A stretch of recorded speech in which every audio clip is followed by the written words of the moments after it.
Bueno, ahora vamos con la parte de traducción. La traducción es el proceso por el cual la información codificada en el ARN mensajero dirige la adición de aminoácidos durante la síntesis proteica. La traducción tiene lugar en los ribosomas, en el citoplasma de la célula, donde se lee el ARN, se traduce en la formación de cadenas de aminoácidos que presentan la proteína sintetizada.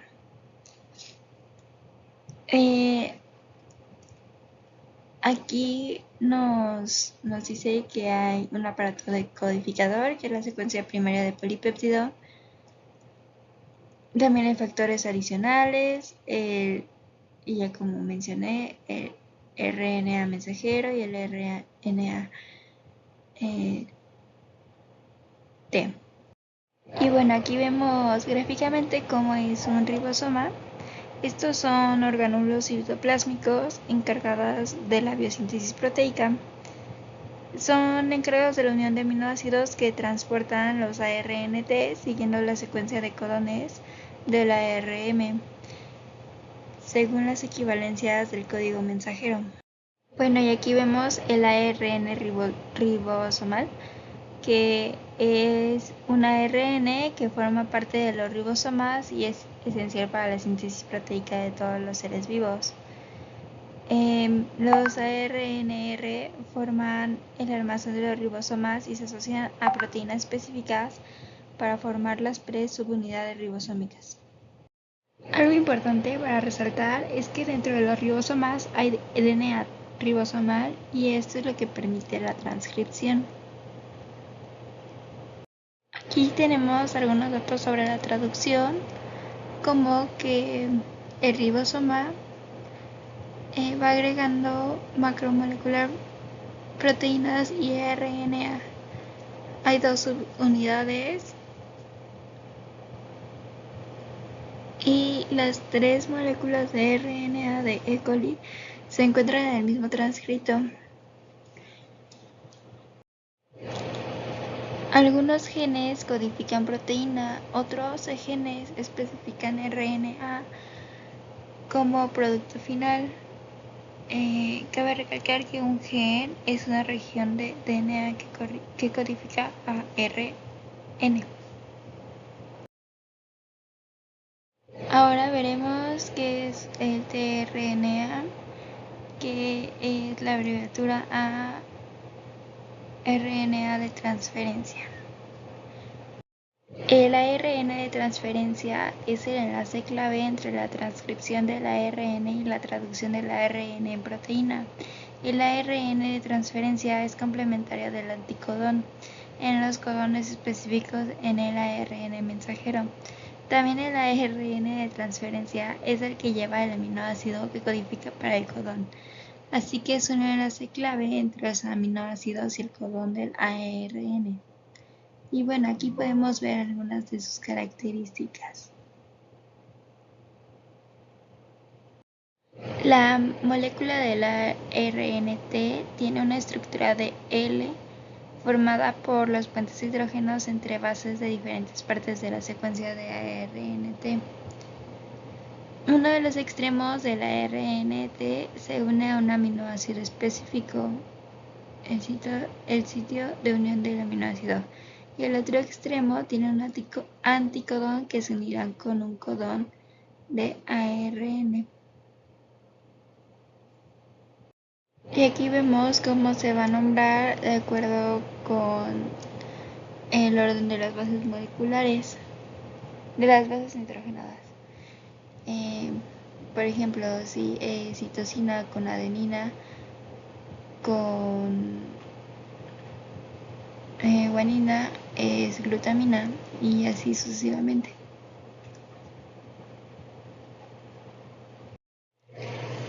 Todas las proteínas comienzan con AUG. Hay un tRNA específico para este. Los mensajeros antes del AUG hay una secuencia llamada Shine-Dalgarno que esta reconoce un RNA y en las eucariotas se reconoce la caperuza, hay 3 lugares que es A, P y E, y siempre la proteína ocupa la estructura primaria. Este será el inicio de la traducción.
Se reconoce el mensajero y la subunidad menor lo ve a través de la secuencia Shine-Dalgarno.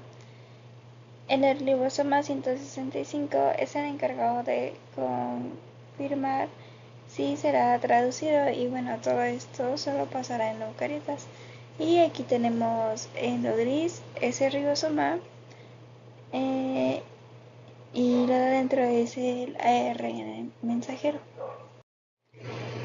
Ya que se sabe que es un mensajero, viene la subunidad mayor para que así se haga la transcripción. Reconoce sitios A, P y E, y el primer aminoácido va al sitio P. La segunda parte de la traducción es la elongación, que esta es el segundo RNA. Se da un reconocimiento mediante el enlace de hidrógeno codón-anticodón.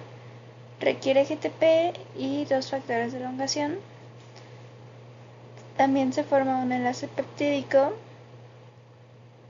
y hay una translocación que requiere GTP y factor FG. Bueno, aquí vemos la secuencia de la elongación, en la cual en la primera ya se acopló en la subunidad en el sitio P.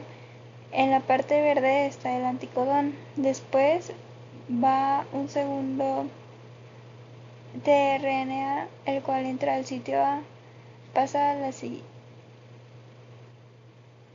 siguiente, ya que se reconocen los anticodones. Promueve al primero tRNA, genere el enlace peptídico, y ya que se liberó el aminoácido, sale por EFG, que participa en la translocación yendo al sitio P. Aquí se ve la subunidad mayor y la subunidad menor y cómo van generando las proteínas. Aquí en esta imagen podemos ver el grupo amino y carboxilo con la estructura lineal, en el cual se produce el enlace peptídico. Como sabemos, va a empezar con un grupo amino y va a terminar con un grupo carboxilo. En esta imagen, los ribosomas trabajan en el mismo mensajero al mismo tiempo para generar las proteínas más rápido. A esto se le llama un sistema de poliribosomas. Y bueno, la terminación es cuando se encuentra ámbar, ocre y ópalo, que es UAG, UAA o UGA. Y bueno, también hay un factor de liberación y se disocia, y de esta manera termina la transcripción. Y bueno, aquí tenemos las mismas partes que ya mencioné, que es la iniciación, que en esta etapa el ribosoma se reúne con el ARMM y el primer ARNT para que pueda comenzar la traducción. Después la elongación, que en esta etapa los ARNT traen los aminoácidos al ribosoma y estos se unen para formar una cadena. Y terminar con última etapa, que es cuando el polipéptido terminado es liberado para que se vaya y realice su función en la célula.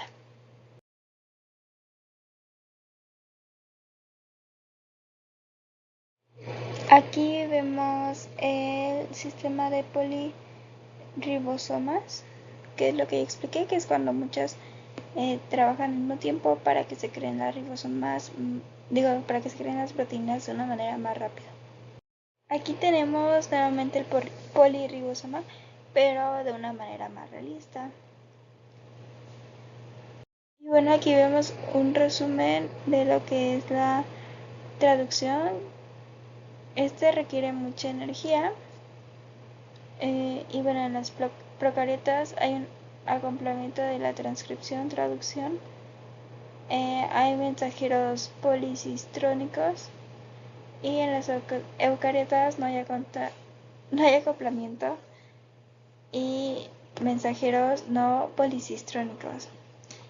Muchos ribosomas se encuentran en un mRNA y las proteínas de la membrana reciben una peptidoseñal.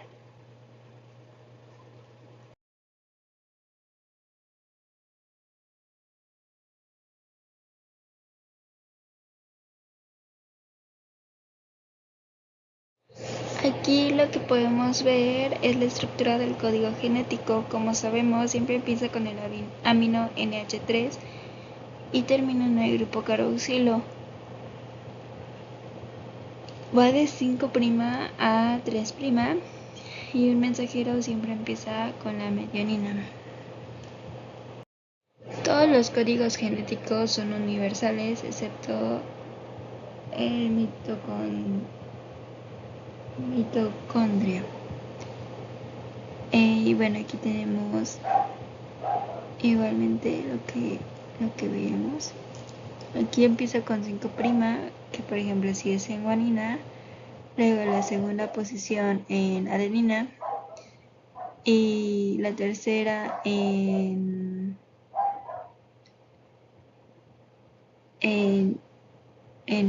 adenina, de nuevo podría ser lisina y así sucesivamente. El código genético siempre se leerá en tripletes, es decir, cada 3 bases nitrogenadas. Para que tenga un aminoácido, esto se le llama degenerado, excepto con la metionina y el triptófano.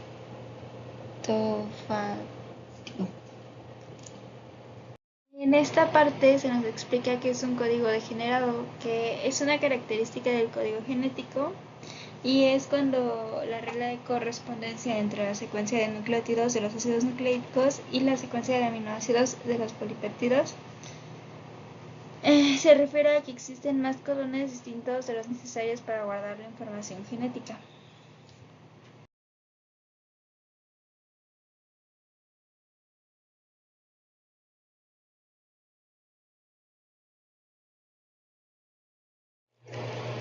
Una vez salidas del ribosoma, las proteínas se autopliegan y se quedan en el citosol, pero hay muchas otras que van a otros organelos que no se pueden autoplegar y primero se tiene que trasladar gracias a la peptidoseñal que le dice a dónde tiene que ir. Y bueno, aquí hay varios ejemplos de las señales de translocación de diferentes proteínas. Aquí tenemos un ejemplo en el retículo endoplasmático rugoso, que es que cuando llega aquí se reconoce la secuencia del péptido según un receptor en el retículo y se trasloca. Pasa toda la proteína y se pliega ya que se corta la peptidoseñal. Hay chaperones y chaperoninas que hacen que la proteína se pliegue correctamente, de lo contrario se tiene que deshacer completamente la proteína. A algunas proteínas se les pueden hacer modificaciones post-traduccionales. Esto principalmente pasa en el retículo plásmico y en el aparato de Golgi. Por ejemplo, la adición de glucosa. Y aquí podemos ver el esquema, que es la glucosilación de las proteínas, lo que acabo de explicar. Hay muchas modificaciones posttraduccionales. Por ejemplo, en el OH hay fosforilación. Recordemos que solo las proteínas eucariotas pueden hacer modificaciones posttraduccionales.